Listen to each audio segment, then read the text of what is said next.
Setiap harinya, setiap bungkus makanan yang kita buang, setiap botol plastik yang kita tinggalkan, semuanya tidak pernah benar-benar hilang. Sebagian besar dari sampah itu berakhir di sungai. Melalui ini, kita akan menyaksikan secara langsung kondisi sungai yang tercemar, mendengar suara masyarakat yang terdampak, serta memahami bagaimana sampah bisa menjadi masalah serius bagi lingkungan. Kita juga akan melihat bahwa perubahan sebenarnya kita mulai dari hal yang sederhana, dari kita sendiri. Lalu pertanyaannya, apakah kita akan terus membiarkan itu terjadi? Atau mulai mengambil langkah untuk berubah? Inilah liputan tentang realitas sampah di sekitar kita. Sebuah cerita yang bukan hanya untuk dilihat, tetapi untuk disadari dan diperbaiki. Mari kita mulai.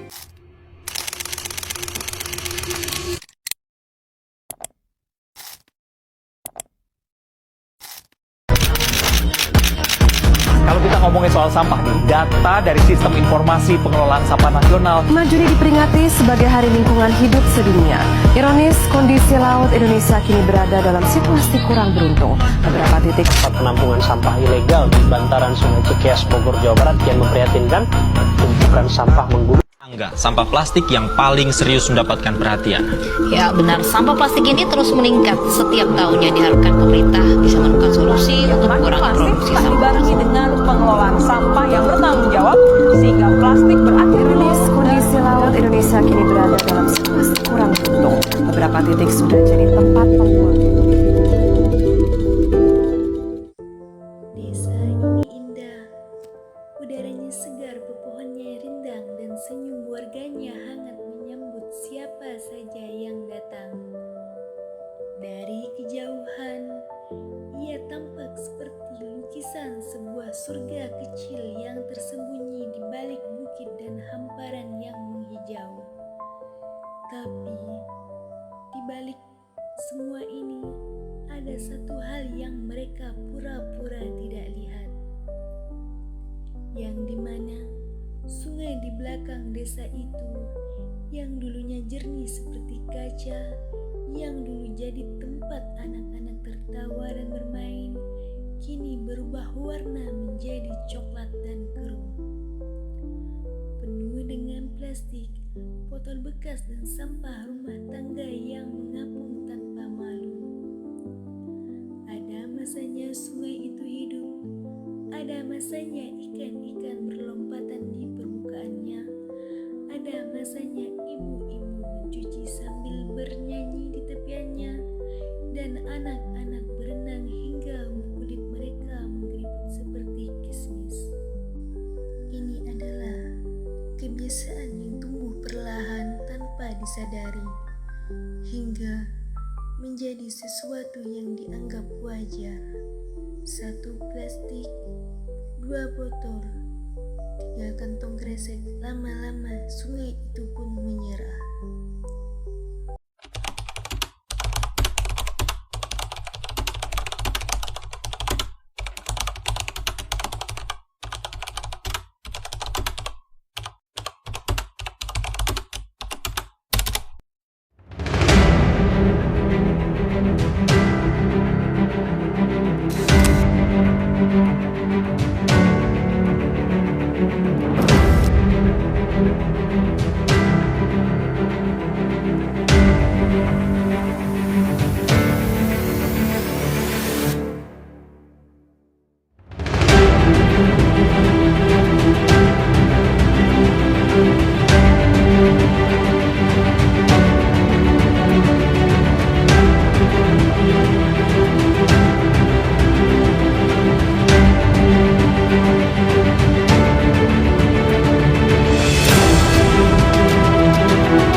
bagi lingkungan sekitar.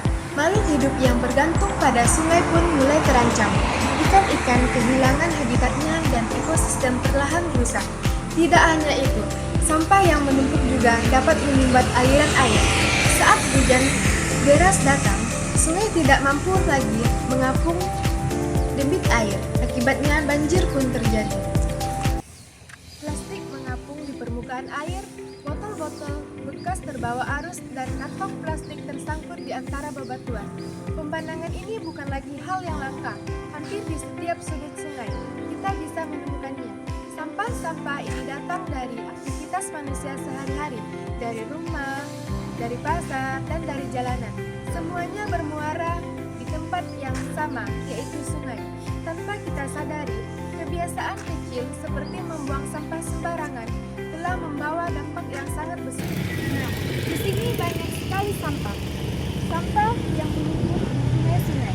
Ini disebabkan oleh ulah manusia yang tidak bertanggung jawab. Lalu, bagaimana sih sampah itu terus mengalir? Yang pertama, Bagi sebagian orang, membuang sampah ke sungai sudah menjadi kebiasaan turun-temurun yang belum berhasil diubah. yang kedua, Banyak daerah tertentu, terutama pedesaan dan pinggiran kota, tidak memiliki layanan pengangkutan sampah yang memadai. Yang ketiga, banyaknya kantong plastik, sedotan, dan kemasan makanan murah diproduksi dan dikonsumsi dalam jumlah luar biasa, jauh melampaui kemampuan daur ulang. Selain sampah, sungai ditumbuhi banyak tumbuhan yang mengakibatkan sungai itu tersumbat. Yang keempat, sejumlah industri, pabrik, dan rumah potong hewan membuang limbahnya langsung ke sungai tanpa pengolahan terlebih dahulu. Ini mengakibatkan ekosistem semakin rusak. Yang kelima, banyak anak-anak dan orang dewasa belum memahami dampak jangka panjang dari tindakan membuang sampah ke sungai. Yang keenam, regulasi tentang pengelolaan sampah dan pencemaran air sudah ada, namun pelaksanaannya sering tidak konsisten. Tidak ada satu pihak yang sepenuhnya bersalah. Masalah ini adalah cermin dari sistem-sistem produksi, konsumsi, dan tata kelola lingkungan yang belum berjalan dengan baik. apa yang bisa kita lakukan untuk menanggulangi sampah tersebut? Perubahan besar selalu dimulai dari tindakan yang kecil, dilakukan secara konsisten oleh banyak orang. Tidak perlu menunggu jadi pemimpin atau kekuasaan yang besar. Setiap orang, jadi rumah masing-masing, bisa menjadi bagian dari solusinya. Ada beberapa solusi untuk penanganan masalah tersebut. Yang pertama ada, kurangi penggunaan plastik sekali pakai. Bawa tas belanja sendiri, gunakan botol minum yang bisa diisi ulang, dan pilih produk dengan kemasan minimal. Yang kedua ada, pilah sampah dari rumah. Pisahkan sampah organik, anorganik, dan berbahaya.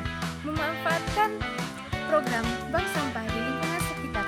Yang ketiga, jangan pernah membuang sampah ke sungai, selokan, atau tanah kosong.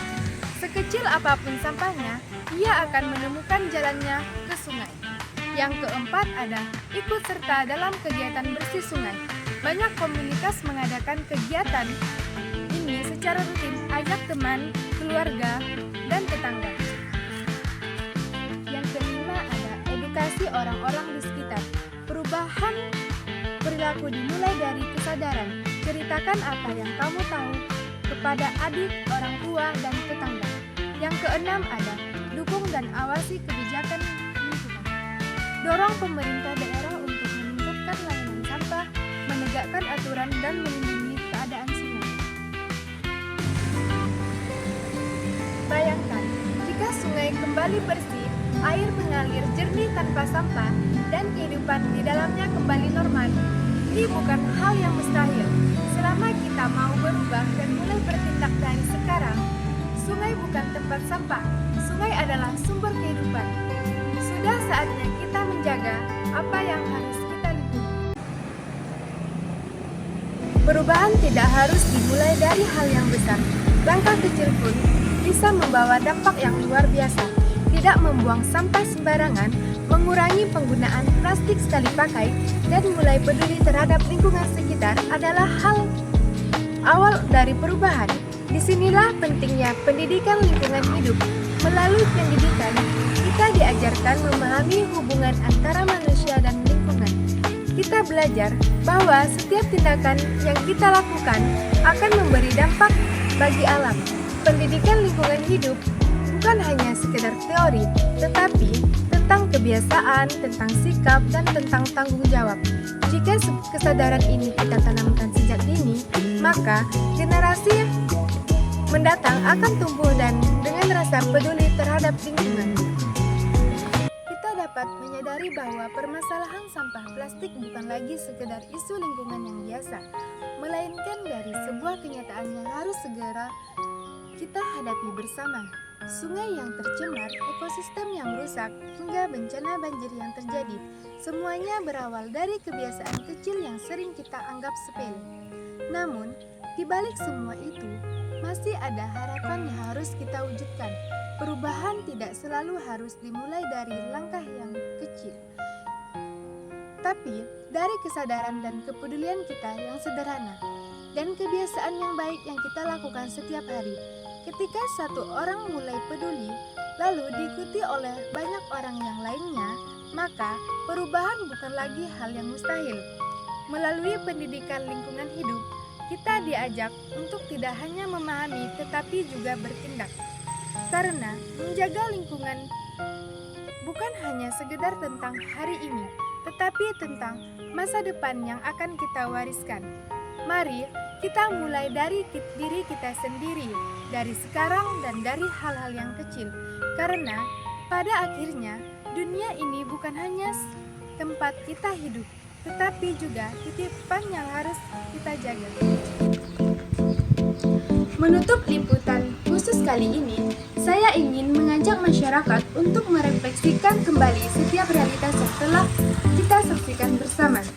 Liputan ini bukan hanya sekedar narasi visual atau kumpulan kalimat semata, melainkan sebuah upaya untuk mengungkap esensi dari fenomena yang telah terjadi di sekitar kita. Saya berharap cerita-cerita yang saya angkat ini mampu menyentuh sisi kemanusiaan kita, menumbuhkan empati, serta menggerakkan kita semua untuk lebih peduli terhadap isu-isu yang seringkali luput dan perhatian kayak UAS. Melalui narasi yang telah saya sampaikan, saya berharap ada empati yang terbangun dan pemahaman yang lebih dalam mengenai realitas yang ada di sekitar kita. Semoga pesan-pesan positif yang tersirat di dalam liputan ini dapat tersampaikan dengan baik ke hati Anda masing-masing, serta memotivasi kita semua untuk terus memberikan kontribusi terbaik bagi lingkungan sekitar. Semoga apa yang kita saksikan bersama hari ini tidak hanya menjadi tontonan semata, tetapi juga menjadi pengingat bagi kita semua akan pentingnya menjaga lingkungan. Dari kebiasaan kecil seperti tidak membuang sampah sembarangan, mengurangi penggunaan plastik sekali pakai, hingga mulai memilah sampah dari rumah, semua itu adalah langkah nyata yang bisa kita lakukan. Saya Cantika Aulia, undur diri dan semoga kebermanfaatan ini terus mengalir. Sekian, terima kasih.